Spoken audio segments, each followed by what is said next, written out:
특별 화요일 본문 위기 상황에 대처할 그리스도인의 자세 말씀 보도록 하겠습니다. 우리 1절부터 12절까지 함께 같이 읽겠습니다. 레아가 야곱에게 낳은 딸 디나가 그 땅의 짤들을 보러 나갔더니 그의 족속 중 하몰의 아들 그 땅의 주장 세겜이 그를 보러 끌어들여 장난하여 욕되게 하고 그 마음이 깊이 야곱의 딸 디나에게 연연하며 그 소녀를 사랑하여 그의 마음을 말로 위로하고 그의 아버지 하몰에게 청하여 이르되 이 소녀를 내 아내로 얻게 하여 주소서 하였더라. 야곱이 그 딸 디나를 그가 더럽혔다 함을 들었으나 자기의 아들들이 들에서 묵직함으로 그들이 돌아오기까지 잠잠하였고 세겜의 아버지 하몰은 야곱에게 만나러 왔으며 야곱의 아들들은 들에서 이를 듣고 돌아와서 그를 모두가 근심하고 심히 노하였으니 이는 세겜이 야곱의 딸을 강간하여 이스라엘에게 부끄러운 일, 곧 행하지 못할 일을 행하였음이더라. 하몰이 그들에게 이르되 내 아들 세겜이 양으로 너희 딸을 연연하며 하니 원하건대 그를 세겜에게 주어 아내로 삼게 하라. 너희가 우리와 통곡하여 너희 딸을 우리에게 주며 우리 딸을 너희가 대변하고 너희가 우리와 함께 거주하되 땅이 너희 앞에 있으니 여기 머물러 매매하여 여기서 기업을 얻으리라 하고 세겜도 디나의 아버지와 그의 남자 형제에게 이르되 나로 너희에게 은혜를 있게 하라. 너희가 내게 말하는 것은 네가 다 주니 이 소녀가 내게 주어 아내가 되게 하라. 아무리 큰 홍수와 예물을 청할지라도 너희가 내게 말하는 대로 주리라. 그 말씀을 보면 보통 우리가 자녀를 이야기할 때 아버지 이름을 하는 거지. 혹시 그렇지 않습니까? 아브라함의 아들 이삭의 아들 야곱과 해서. 그런데 오늘 말씀을 보면 레아가 야곱에게서 나온 딸 디나라고 되어 있습니다. 이 짧은 한 줄이지만 사실 디나와 또 디나의 성장 과정이 어땠을지 추측해 볼 수 있는 거예요. 레아라고 그 엄마를 확실히 나눠서 말하는 것은 야곱이 레아와 라헬 중에 누구를 사모해서 아내로 선택했습니까? 라헬이었습니다. 그렇기 때문에 레아에게서 태어났다라는 점, 즉 아버지에게 크게 사랑을 받지 못했을 수 있다라는 것을 알 수 있습니다. 또 아들이 12명이나 되는데 딸 하나가 얼마나 예뻤겠는가. 그런데 오늘 사건이 전개되는 상황을 보면 안타깝게도 이 디나는 아버지에게 큰 인정을 받지도 못했고 어떻게 보면 딸이었기 때문에 그의 관점에서 큰 사랑을 받지 못했을 수 있다. 근데 이게 고대라서가 문제가 아닙니다. 그 라반도 자신의 딸들을 사랑해서 아꼈었고 그 딸을 주기까지 몇 년을 요구합니다. 7년치나 14년의 시간을 요구했다는 것을 볼 때 정말 이 야곱의 딸 디나가 아니라 레아에게 야곱이 낳은 딸 디나라는 것을 보아 이 디나는 아버지의 사랑을 크게 받지 못했을 수 있다라고 볼 수 있습니다. 근데 이 성경에 대한 해석과 이런 거의 남성 중심적인 그런 기준으로 해석되다 보니 사실 이 부분에 대해서는 성경학자들도 그냥 그러려니 하고 넘어가는 부분이었지. 그런데 이 딸이 그 땅의 딸들을 보러 나갔다. 즉 오늘 보면 우리가 드디어 야곱이 형 에서와 재회를 했고요. 화해를 합니다. 그리고 야복강 근처의 숲골, 오늘날로 띄고 우리라는 표현, 짐승들을 돌보는 거예요. 그러니까 야곱이 정착한 이후로 그곳이 숲골이 됐을 텐데 그렇게 시점으로는 그것이 맞는데 그 숲골이라는 곳에 정착하면서 근처에 가까이 있었던 세겜 땅 그리고 그 딸들을 보러 디나가 나갔다. 아마 디나의 나이가 많지 않았을 것입니다.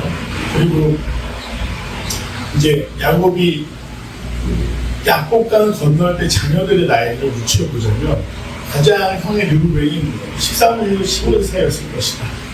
왜냐하면 결혼해서 아이를 낳은 기한들을 연구를 추산했을 때 그 정도 된다는 것이죠. 숲골에 정착한 기간이 얼마인지 모르지만 이미 이 디나가 그래도 어느 정도 10대 중반 이후로 성장했다라는 것을 믿어볼 때 오빠들은 한참 때겠죠. 20대 중반 그리고 뭔가 이제 성인으로서 자기 역할을 감당할 수 있는 나이가 되었습니다. 그 상황들을 보면 오빠들이라 나가고 이 여동생은 그 딸의 딸들을 보러 나가고 우리 어디서 많이 보는 장면 아닙니까? 자녀들이 모험이나 새로운 곳에 갔을 때 이 땅의 사람들은 어떻게 살까? 어떻게 보낼까? 동경하고 그동안은 계속해서 그 아람평원에 살다 어린 나이에 이제 아버지를 따라 이주했지만 뭔가 화려하고 아름다운 사람들을 본 뒤에 지나가다가 마치 10대 자녀를 봤죠. 그렇게 해서 디나 하지 말라는 게 가지 말라는 곳을 갔다라는 거. 이 점에 있어서 디나는 실수를 한 거지만 이것이 디나의 잘못이었다고 보는 거예요. 디나가 나쁜 일을 당하기 위해서 나간 것은 아니었지 않습니까? 그런데 하필 그때 후이족속 중 함몰의 아들 근당의 추장 세겜이 그를 보고 끌어들여 가져나였구나. 근데 참 안타까운 이 세겜이라는 사람의 태도죠. 그 사람은 권력자였고 그 땅의 추장의 아들이었고 그리고 그 지역을 다스리는 사람이었기 때문에 소녀 하나를 겉자라는 걸 정말 쉽게 여겼다. 이게 굉장히 모욕적인 일이고 고대 사회에서도 이 순혈이 더럽혀진다는 것은 집안에 대한 모욕으로 봐서 엄청난 지천령을 주고 그것을 보상하든지 아니면 상대방이 죽음으로 갚아야 되는 그런 일이었습니다. 그래서 세겜도 아마 쉽게 생각한 모양입니다. 조선료가 아름다웠기 때문에 자신을 사로잡았기 때문에 힘으로 관계를 맺었지만 그 이유가 어떻게 됩니까? 이 소녀에 대한 마음이 점점 깊어져요. 아마 그녀가 레아의 딸이었기 때문에 아버지에게 큰 관심을 받지 못하였다라고 볼 수 있겠지만 디나 자체는 굉장히 매력적인 사람이었습니다. 그래서 이 세겜이 계속해서 이 소녀로 인해 마음이 어려워졌고 사랑하게 됐다라고 되어 있습니다. 그리고 하몰에게 말해서 이 소녀를 대하나를 얻게 하여 주소서. 그 진심이었죠. 사실은 시작이 잘못됐습니다. 순서가 바뀌었다면 얼마나 좋았겠습니까? 먼저는 아버지 사이 대화 혼담이 오가고 서로를 알아가고 그렇게 결혼했다면 정말 뒤에 나오는 피해 복수는 일어나지 않았을 텐데 안타깝게도 오늘 순서가 잘못됐죠. 사고를 친 다음에 그 소녀를 아내로 만나고 싶다라고 이야기를 했습니다. 그런데 5절 이후에 야곱의 태도를 보면 참 기존의 야곱 같지 않다. 기존의 야곱은 자기가 손해보는 걸 극도로 싫어했던 사람입니다. 그렇죠? 자신의 딸 누구도 아니고 자신의 자녀가 정말로 밖에 나가서 참담한 일을 당하고 돌아왔습니다. 그렇다고 한다면 당장 전쟁을 하거나 싸우지 않더라도 당장 따지든지 뭘 해야 되는데 여러분 자기 아들들이 그래서 농축함으로 그들이 돌아오게 아주 잠잠해요. 독자들은 지혜로운 사람이었기 때문에 당장 분을 낸 게 아니라 아들들 즉 같이 싸울 수 있는 아이들이 돌아올 때까지 기다린 것이 아닐까 라고 하지만 그것은 제가 볼 때는 너무 야곱 입장에서만 해석이 되는 거라고 생각합니다. 근데 성경학자들 해석할 때 이제 남성 관점에 여성 관점을 볼 때 이 야곱의 태도는 아주 너무 수동적이고 소극적이었다라고 볼 수 있죠. 그렇게 해서 아들들이 돌아올 때까지 기다렸다. 그런데 태도가 뭐가 다르냐면 아버지는 잠잠합니다. 근데 아들들은 어떻게 되죠? 자신들이 모욕당했다는 사실, 그 동생에 대한 부끄러움을 보면서 분노합니다. 특별히 루벤이랑 이 레아의 아들들이 가지고 있는 분노는 어마어마했습니다. 시몬과 레위 나중에 어떻게 하면 속여서 모두 죽이지 않습니까? 그런 것처럼 참 안타까운 일이지만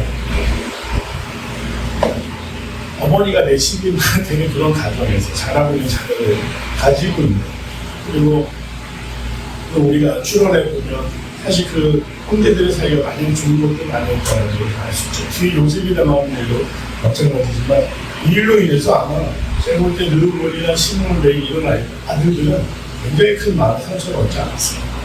네, 그렇게 생각해봅니다. 그렇게 해서 보게 되면 이제 하몰이 와서 자기 아들의 잘못을 이야기하면서 어떻게 할 건지 우리 잘못을 했지만 딸을 주면 잘 데려가서 며느리로 삼겠다. 그렇게 얘기하고 세겜도 자신의 잘못을 인정하면서 내가 너에게 은혜를 입게 이 소녀만 준다면 내가 뭘 요구하고 다 주겠다라고 얘기합니다. 그런데 제가 볼 때는 이미 일이 벌어진 다음에 태하는 이러한 태도가 더 야곱의 아들대로 하나님이 할 수 있습니다. 사실 돈이 없어서 뭐가 부족해서가 아니죠. 먼저는 뭐라고 이야기를 해줍니까?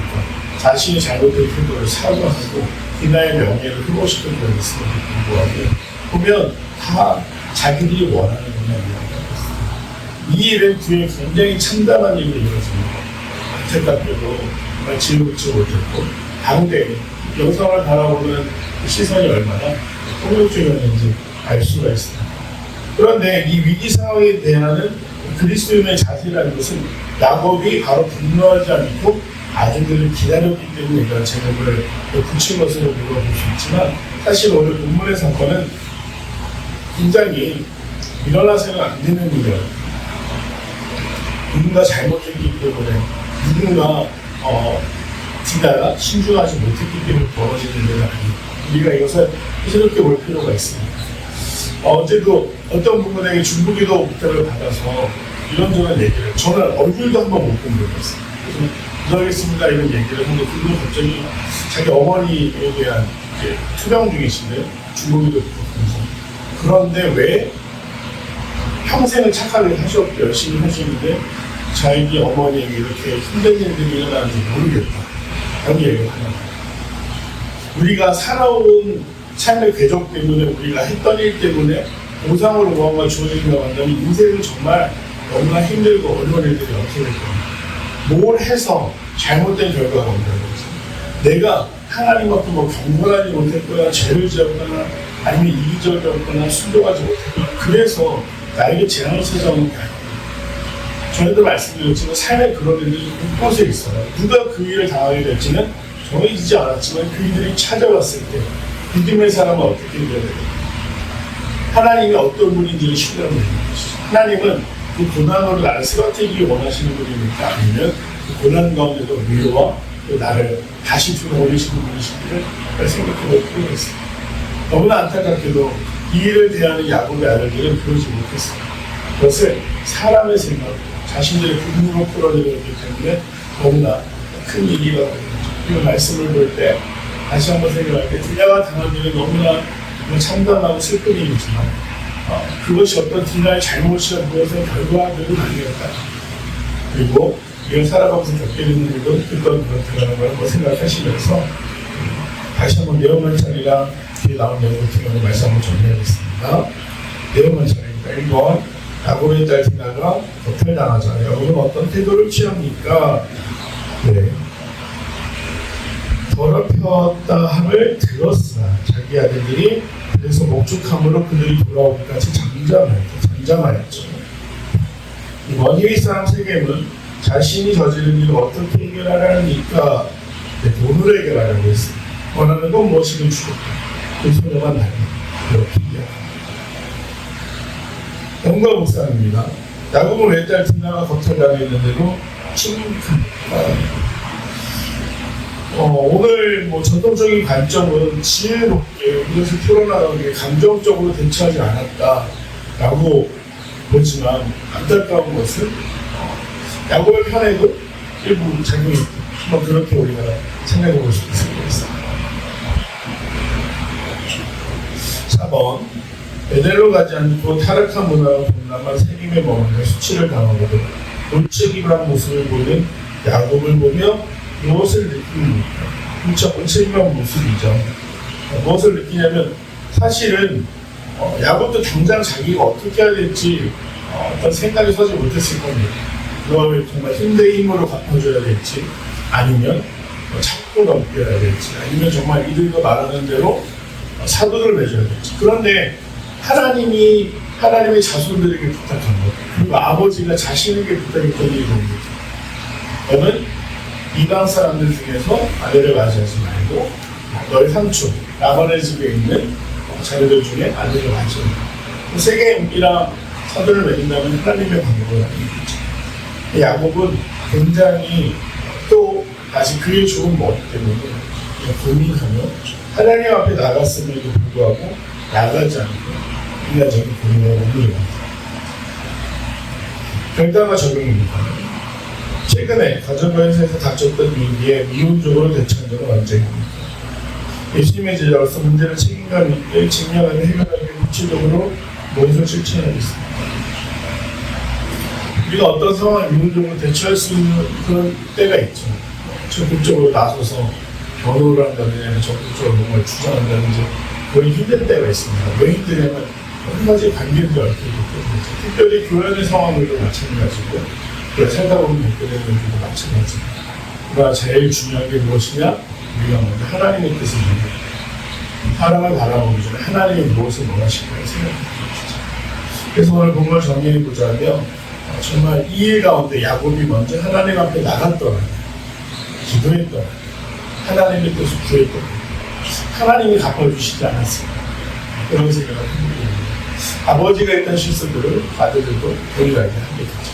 그래서 오늘 말씀, 위기가 찾아올 때 우리가 가장 먼저 기억해야 될 것은 내 능력이나 인간적인 경험이나 인맥이 아니라 하나님 앞에 나아가는 것이다. 그런 말씀을 볼 수 있겠습니다. 오늘 하루도 우리가 부딪힌 여러 가지 상황들 가운데 하나님 앞에 먼저 나가고 하나님의 뜻을 물을 수 있는 그리고 경험들이 되시길 간절히 소망합니다. 기도하겠습니다. 매일 저희가 풍성하신 아버지 하나님, 오늘 하루도 주님 앞에 온전히 드리고 싶습니다. 자꾸만 내 생각이, 내 경험이, 내 능력이 주님보다 앞서지고 우리와 함께해 주시고 어떤 문제든지 주님 앞에 먼저 가지고 나가고 주님 우리에게 지혜 주시며 능력 주시고 그 문제가 더 이상 문제가 되지 않도록 역사하실 줄 믿습니다. 우리가 동일하게 원하오니 오늘도 지키시고 구하시는 사랑하는 성도들을 주님의 순리 여정 가운데 늘 동행하시사 기쁨과 감사가 넘쳐나는 주님 앞에 감사의 기도로 나갈 수 있도록 볼 수 있도록 인도 보호하여 주시옵소서. 감사드리며 사랑하는 예수님의 이름으로 간절히 기도드립니다.